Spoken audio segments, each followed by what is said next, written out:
ones in Giza. But all of these, if they were said to be tombs for the pharaohs, which I don't agree with, and for a variety of reasons, they were all said to be done in a chronological order and within a certain period of time.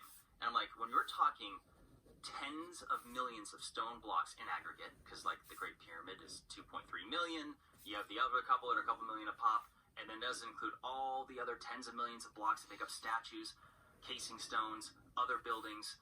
Literally, I mean, I estimate, and this is just a ballpark, but it had to have been at least 50 million stones cut throughout ancient Egypt. And I'm like, when you're doing it with methods that can barely get in more than an inch an hour, and by that I'm talking a copper saw, and they pour in sand and water, and essentially the quartzite particles are what's cutting it.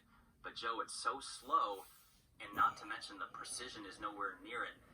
And so it's like, it's a mystery. Like, they don't, because there's a few things people need to know, is that nowhere in all the tens of thousands of hieroglyphs found throughout ancient Egypt, not one single one of them shows anything about them cutting stone, nor does it show anything depicting the construction of a pyramid.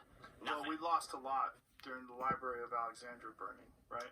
Well, yes. Although I made a video on that years ago saying that, the stupid Caesar burnt that thing down. But, I'm starting to think, Joe, like, the Caesars were highly intelligent, and they were gatherers of information and documented everything. I'm like, Joe, they kept that. I would have raided that thing, took all that information, and now it gets me thinking about, like, Vatican archives and stuff. Yeah, but hold on a second. You weren't there, right? Like, the Caesar part wasn't there either. They sent people. Well, okay. Right, but they invaded.